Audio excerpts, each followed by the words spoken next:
15 रमजान मुबारक जो है वो इमाम हसन रदी अल्लाह तआला अन्हु का यौम विलादत है। जी हाँ, नबी पाक अलैहिस्सलाम के मुबारक नवासे, मेरे आका के महकते फूल, जन्नती नौजवानों के सरदार मौला अली करमल्लाहु तआला वजहुल करीम के जिगर के टुकड़े, आपके बड़े साहबजादे इमाम हसन रदी अल्लाह तआला अन्हु की आज बात होगी। आज उनकी शान के बारे में सुनेंगे। अल्लाह ने कैसा मर्तबा अता किया, कैसा मकाम अता किया। आप जन्नत के नौजवानों के सरदार हैं। आपकी विलादत मुबारक 15 रमजान मुबारक 3 हिजरी की शब मदीना तैयबा में हुई।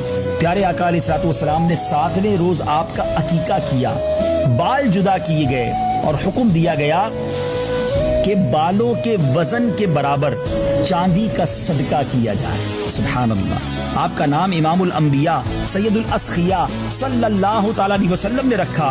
मुकम्मल वाकया कुछ यूं है कि हजरत सैयदतुना अस्मा बिन्त उमैस रदी अल्लाह तआला अन्हा ने बारगाह रिसालत में हजरत इमाम हसन की विलादत की खुशखबरी पहुंचाई तो प्यारे आका अलैहिस्सलाम तशरीफ लाए और फरमाया कि अस्मा मेरे फर्जंद को लाओ। हजरत अस्मा ने इमाम हसन को एक कपड़े में लपेटकर नबी पाक अलैहिस्सलाम की खिदमत में हाजिर किया। जरा गौर से सुनिए इमाम हसन का मर्तबा क्या है। इस मदनी मुन्ने ने दुनिया में आकर सबसे पहली अगर कोई आवाज सुनी है तो वो रसूलुल्लाह की आवाज सुनी है। और आवाज में सुना क्या है? अल्लाह का नाम सुना है, क्योंकि आका ने उनके दाहिने कान में अजान दी, बाएं कान में तकबीर फरमाई। मौला अली करमल्लाहु तआला वजहुल करीम से मेरे आका ने दरियाफ्त फरमाया, तुमने इस फर्जंद का नाम क्या रखा है?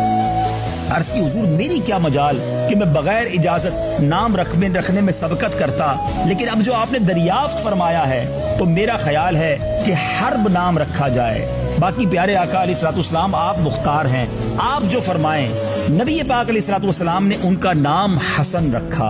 सुभान अल्लाह, सुभान अल्लाह। जरा गौर कीजिए, आप मर्तबा देखिए कि इमाम हसन का नाम नबी पाक अलैहिस्सलाम ने रखा। प्यारे आका अलैहिस्सलाम ने कान में अजान दी और आप रदी अल्लाह तआला अन्हु सुभान अल्लाह मदीना मुनव्वरा में 15 रमजान